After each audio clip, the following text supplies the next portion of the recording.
Okay, ನನ್ನ ಜೊತೆಗೆ ಸ್ಟುಡಿಯೋದಲ್ಲಿ ಅತಿಥಿಗಳಿದ್ದಾರೆ. ಅತಿಥಿಗಳ ಜೊತೆಗೆ ಒಂದಿಷ್ಟು ಚರ್ಚೆಯನ್ನ ಮಾಡಿಬಿಡೋಣ. ಸಿದ್ದರಾಮಯ್ಯನವರು ಇನ್ನೊಂದು ಸ್ವಲ್ಪ 10 ಪೇಜ್ ಇರಬೇಕು ಅನ್ಸುತ್ತೆ ಅವರು ಬಜೆಟ್ ಅನ್ನು ಮುಗಿಸೋಕೆ. ಕಾಂಗ್ರೆಸ್ ಇಂದ ಅನಿಲ್ ಕುಮಾರ್ ಇದ್ದಾರೆ, ವಕ್ತಾರರು. ನಮಸ್ತೆ, ಕಾರ್ಯಕ್ರಮಕ್ಕೆ ಸ್ವಾಗತ. ಇನ್ನು ಆರ್ಥಿಕ ತಜ್ಞರು ಡಾಕ್ಟರ್ ಜೇಕಬ್ ಕ್ರಾಸ್ತಾ ಅವರಿದ್ದಾರೆ, ಕಾಸಿಯಾದಿಂದ ಮತ್ತು FKCCIನ ಮಾಜಿ ಅಧ್ಯಕ್ಷರು. ನಮಸ್ತೆ, ಕಾರ್ಯಕ್ರಮಕ್ಕೆ ಸ್ವಾಗತ. ಇನ್ನು ಬಿಜೆಪಿಯಿಂದ ನಮ್ಮ ಜೊತೆಗೆ ತೇಜಸ್ವಿನಿ ಗೌಡ ಮೇಡಮ್ ಇದ್ದಾರೆ, ಪರಿಷತ್ನ ಸದಸ್ಯರು. ಮೇಡಮ್ ನಮಸ್ತೆ, ಕಾರ್ಯಕ್ರಮಕ್ಕೆ ಸ್ವಾಗತ. JDS ನಿಂದ ವೀರಣ್ಣ ಅವರಿದ್ದಾರೆ, ವಕ್ತಾರರು. ನಮಸ್ತೆ, ಕಾರ್ಯಕ್ರಮಕ್ಕೆ ಸ್ವಾಗತ. ನಮಸ್ಕಾರ ಮೇಡಮ್, ಇವತ್ತಿನ ಬಜೆಟ್ ಬಗ್ಗೆ ಅನೇಕ ನೀವು ಏನಿಲ್ಲ ಅಂತ ಹೇಳಿ ಕಾರ್ಡನ್ನು ಇಟ್ಕೊಂಡು ಹೋಗಿದ್ರಿ. ಬಟ್ ಎಲ್ಲವೂ ಇದೆ ಅನ್ನುವಂಥದ್ದನ್ನ ಈಗ ದಿನೇಶ್ ಗುಂಡ್ರು ಅವರು ಕೂಡ ಹೇಳ್ತಾ ಇದ್ರಿ. ಏನಿಲ್ಲ ಬಜೆಟ್ನಲ್ಲಿ? ಅನಿಲ್, ಒಂದು ಸಿದ್ದರಾಮಯ್ಯನವರು 15ನೇ ಬಜೆಟನ್ನು ಮಂಡಿಸ್ತಾ ಇದ್ದಾರೆ. ನಮ್ಮ ರಾಜ್ಯದ ಮುಖ್ಯಮಂತ್ರಿಗಳು, ಎಲ್ಲರಿಗೂ ಆ ಒಂದು ಅವಕಾಶ ಸಿಗೋದಿಲ್ಲ, ಅಭಿನಂದನೆಗಳು.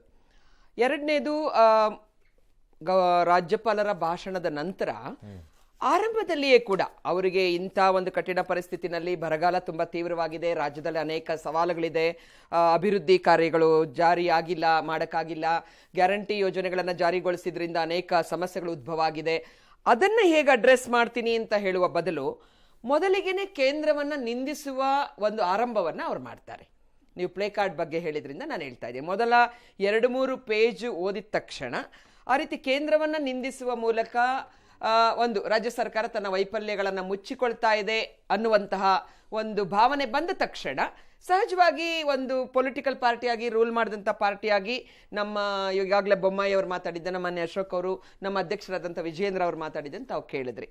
ಒಂದು ಬಡ್ಜೆಟ್ನಲ್ಲಿ ಯಾವುದೇ ಯೋಜನೆಗಳಿಗೆ ನಿಖರವಾದ ಹಣವನ್ನು ಬಿಡುಗಡೆ ಮಾಡುವಲ್ಲಿ ಸಂಪೂರ್ಣವಾದ ವೈಫಲ್ಯ ಕಾಣ್ತಾ ಇದೆ.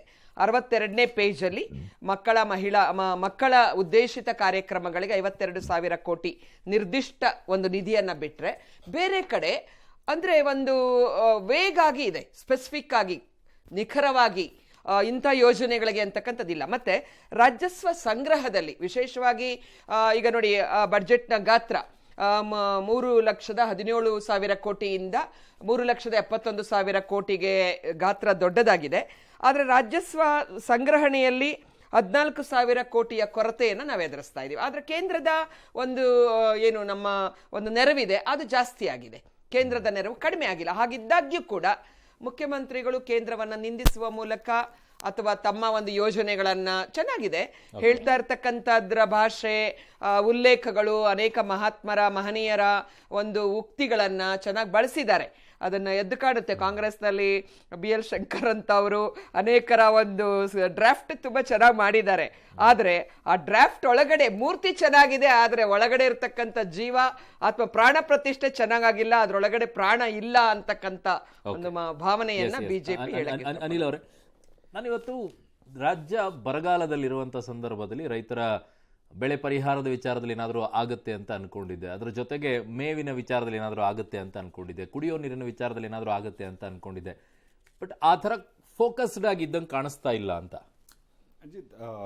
ಸಾರಿ ಅರುಣ್, ಏನಾಗುತ್ತೆ, ನಾರ್ಮಲಿ ಒಂದು ಮೇಡಮ್ ಅವ್ರು ಹೇಳ್ತಾ ಇದ್ರು, ನನಗೆ ಒಂದು ಆಶ್ಚರ್ಯ ಆಗೋದೇನು ಅಂತಂದರೆ, ಪಾಪ ಭಾರತೀಯ ಜನತಾ ಪಾರ್ಟಿಯವ್ರ ಬಜೆಟ್ ಕಾಪಿನೇ ನೋಡಲಿಲ್ಲ.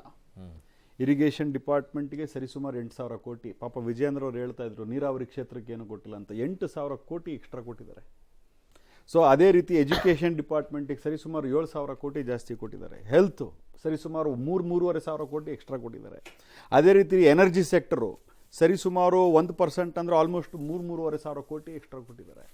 ಸೊ ಇದೇನಾಗಿದೆ ಅಂತಂದರೆ, ಅವ್ರ ಪಾಪ ಮೇಡಮ್ ಅವ್ರು ಹೇಳ್ದಾಗೆ ಏನಿಲ್ಲ ಅಲ್ಲ, ಇದರಲ್ಲಿ ಎಲ್ಲ ಇದೆ, ಅವ್ರಿಗೇನು ಕಾಣಿಸ್ತಾ ಇಲ್ಲ.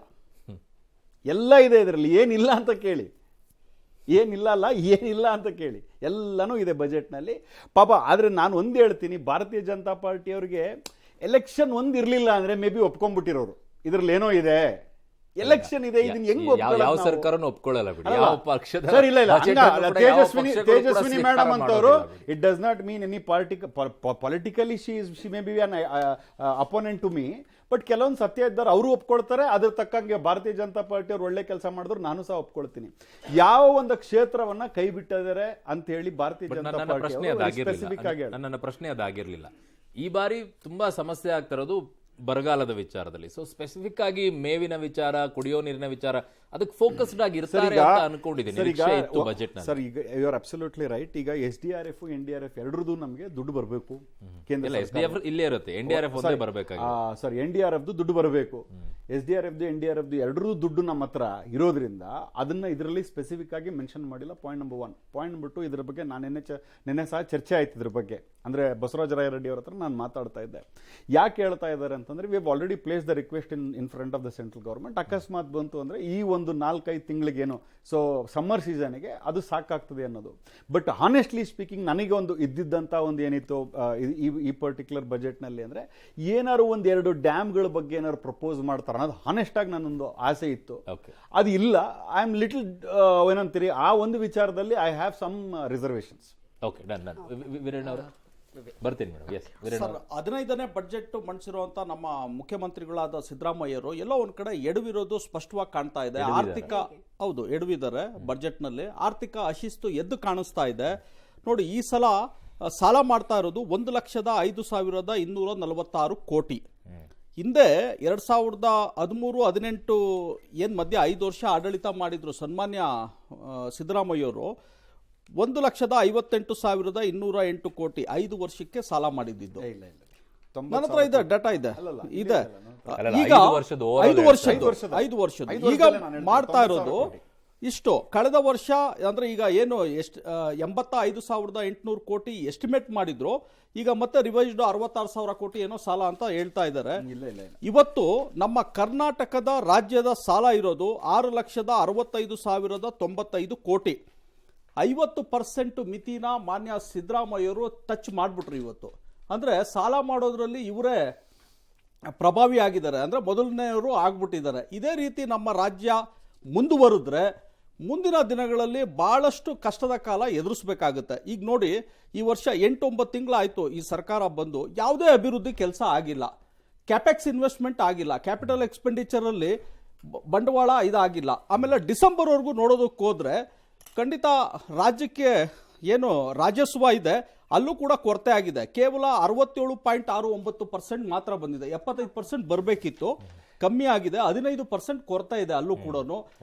ಈಗಾಗಲೇ ಸೆಪ್ಟೆಂಬರ್ ಅಲ್ಲಿ ಏನು ಬರ ಪೀಡಿತ ತಾಲೂಕುಗಳು ಘೋಷಣೆ ಮಾಡಿದ್ರು 223 ತಾಲೂಕು, ಇವತ್ತವರೆಗೂ ಬರೀ 600 ಚಿಲ್ಲರೆ ಕೋಟಿ ಮಾತ್ರ ರಿಲೀಸ್ ಮಾಡಿದ್ದಾರೆ. ಅಂದ್ರೆ ಖಜಾನೆ ಖಾಲಿ ಆಗಿರೋದು ಎದ್ದು ಕಾಣಿಸ್ತಾ ಇದೆ ನಮ್ಗೆ. ನಷ್ಟ ಅಂದಾಜು ಮಾಡಿದ್ದು 33,000 ಕೋಟಿ, 112 ಲಕ್ಷ ಎಕರೆ ಬೆಳೆ ಹಾನಿ. ನಿಯಮದ ಪ್ರಕಾರ SDRF 25%, NDRF ಇಂದ 75% ಬರೋದು ವಾಡಿಕೆ. 25% ರಾಜ್ಯ ಸರ್ಕಾರ ಇದುವರೆಗೂ ಯಾಕೆ ಕೊಡೋದಿಕ್ಕಾಗಿಲ್ಲ ಅಂದ್ರೆ 600 ಚಿಲ್ಲರೆ ಕೋಟಿ, ನನ್ನ ಹತ್ರ ದಾಖಲಾತಿ ಇದೆ, ತೋರಿಸ್ತೀನಿ. 600 ಚಿಲ್ಲರೆ ಕೋಟಿ, ಹೌದು, ಅಷ್ಟು ಮಾತ್ರ. ನಷ್ಟ ಅಂದಾಜು ಮಾಡಿರೋದು 33,000 ಕೋಟಿ. ಅದರಲ್ಲಿ ಕಾಲ್ ಭಾಗ ಅಂದ್ರೆ 8,000 ಚಿಲ್ಲರೆ ಕೋಟಿ ಮಾಡ್ಬೇಕಿತ್ತು. ಯಾಕೆ ರಾಜ್ಯ ಸರ್ಕಾರ ಮಾಡ್ದೇನೆ ಕೇಂದ್ರದ ಕಡೆ ದೂಷಿಸ್ತಾ ಇದೆ? ಒಂದ್ ವಿರಾಮ ತಗೊಳ್ತೀನಿ. ಅದಾದ ನಂತರ ಡಾಕ್ಟರ್ ಜೇಕಬ್ ಕ್ರಾಸ್ತ್ ಅವ್ರನ್ನು ಕೂಡ ಮಾತನಾಡಿಸ್ತೀನಿ. ತಂದೆ ಮನೆಯಲ್ಲಿ ಏನೂ ಮಾಡಕ್ ಆಗ್ತಿಲ್ಲ ಅಂತಂದ್ರೆ ತಾಯಿ ಮಕ್ಕಳನ್ನ ಉಪವಾಸ ಇಡಕ್ಕಾಗತ್ತಾ? ಕೇಂದ್ರದಲ್ಲಿರುವಂಥ ತಂದೆ ಸ್ಥಾನದಲ್ಲಿ, ರಾಜ್ಯದಲ್ಲಿರುವಂಥ ತಾಯಿ ಸ್ಥಾನದಲ್ಲಿ ನಾವೆಲ್ಲ ಮಕ್ಕಳಿದ್ದಂಗೆ. ರೈತರನ್ನ ಉಪವಾಸ ಇಡ್ತಾರಾ? ಉಪವಾಸ ಇಡಲ್ಲ ಅಂತ ಅನ್ಕೊಳ್ತೀನಿ.